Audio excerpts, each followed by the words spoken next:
Hello, and welcome to another episode of the Insurance Survivor Podcast. I'm Brian Gleis with the Scott Insurance Agency. And during this podcast, my goal is to help give you tips and tricks to outplay, outwit, and outlast the insurance game. I loved the show Survivor back in the day, and I still do.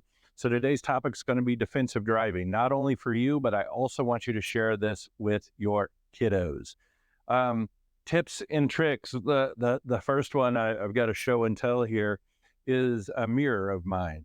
This mirror, it is expandable. It's got spring-loaded parts on it where I can just snap it on to my rear view mirror. This one's called a lane changer, and if I turn it this way, you can kind of see that it's got this concave attitude to it.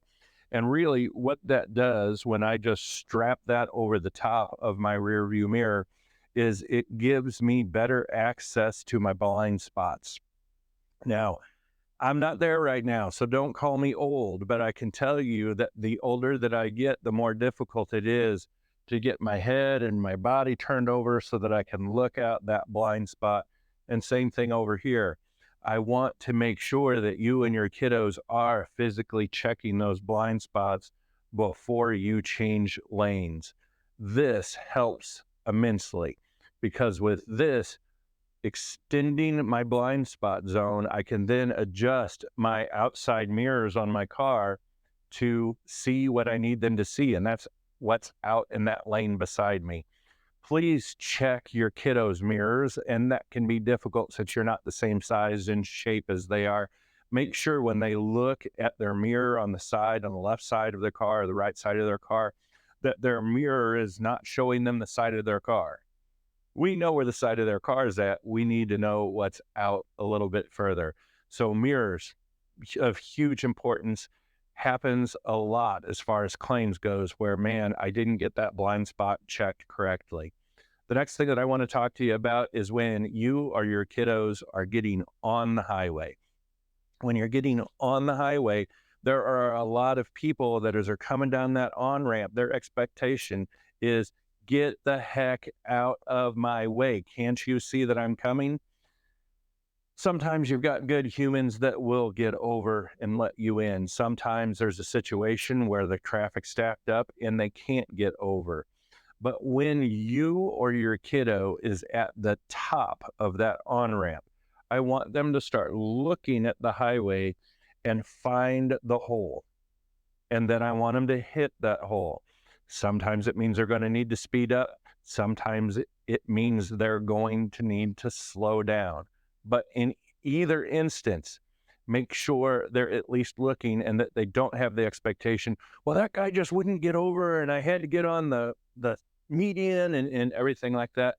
No, I would love to say that everybody is kind and polite and they get over, but they don't. So have them literally look as they're going down the on-ramp, find their hole, adjust their speed in order to hit that hole. It's the safest play. Doesn't mean that it won't frustrate the heck out of you sometimes, but it's the safest play. Find the hole and hit the hole. Safe distance from the vehicle in front of you. Well, what is that? You can go on YouTube, you can take a look at it, but the way I was trained to do it is to pick a stationary object on the side of the road, maybe a mile marker or a sign or something like that. And when the car in front of you passes that sign, you start counting 1,001, 1,002, 1,003. And by the end of that 3 count, the front of my car should be at that same sign. That's how I was trained to keep a safe distance from the vehicle ahead of you. Because what we know is that if you impact the vehicle ahead of you, I don't really care why. It's going to be your fault. And that's problematic. The other problem with keeping a safe distance from the vehicle in front of you is that everybody will slide in there. Everybody will slide in there. And I can tell you, it frustrated the snot out of Jacob whenever I was teaching him to drive because they would slide in there. And I would say, I really don't care. Back off that person. Make sure that you have enough time to stop. Eliminate distracted driving. Wow, that's huge in today's world with the cell phones, with the radio, with people in the car, with other people around you. some goofball on a motorcycle goes by doing wheelies or somebody swerves around you. Keep your focus on the road. So difficult. But the top two things that I tell people is keep a safe distance and don't drive distracted. If you can conquer those two things, the overwhelming majority of accidents will not be your fault. Next topic is tech gadgets, forward-facing cameras and rear-facing cameras. I have a love-hate relationship with these things because I think they are so important in today's legal society where everybody wants to sue everybody. So I had one on my car before it was totaled, and no, it was not my fault. I had the forward-facing and the rear-facing, and boy, I really researched this gadget out. And the problem is the technology. You can have a forward and a rear-facing camera, but if you can't get the doggone thing to download to your cell phone, or you don't have an apparatus to get the memory card out and look at the video, it's all for naught. So I think that forward and rear-facing cameras are huge in today's society. It leaves no questions to be asked if your light was green, red, or yellow. You can get the license plates number of the people in front or behind you. If you've got somebody coming in and boy, they swerve around and then cut you off, and I've got that on the rear and forward-facing camera, it's a big deal. So I encourage you to do your own research. Police reports are the next thing that I want to talk about. Always get a police report. Now, we will live and die by the police report. This is true. But if you don't get a police report, it's just a he said, she said, vice versa. And that's never going to go well. When the police are on the scene, make sure that you tell them your side of the story to its fullest extent. While you are there, I even want you tracking down witnesses. Well, it's not the easiest thing to do if you've just been in an accident. You're nervous, there's sirens, there's people standing around and looking, so I understand it's a stressful environment. But always, always, always call the police and get a police report. So those are just a few of the major tricks and tips that I see.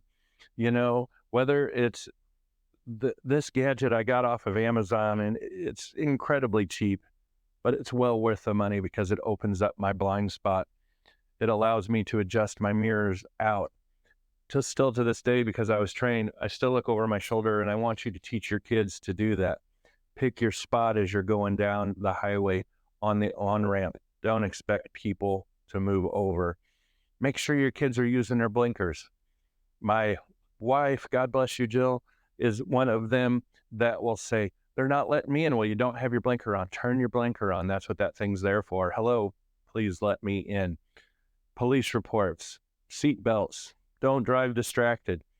Take a time out during dinner time and talk to your kids. Have a safety stop with your kids before they go out this weekend.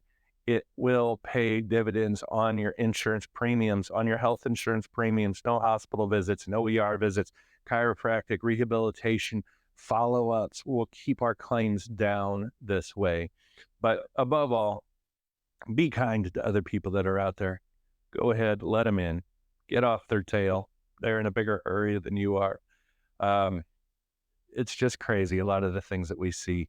And the people that just shake the money tree to see if they can get any money out of someone, even though it might not have been your fault. Those cameras can help with that. Let's just be smart and look out for one another. Guys, thank you. Please share this podcast. My name's Brian from the Scott Insurance Agency. Have a great day. Bye-bye.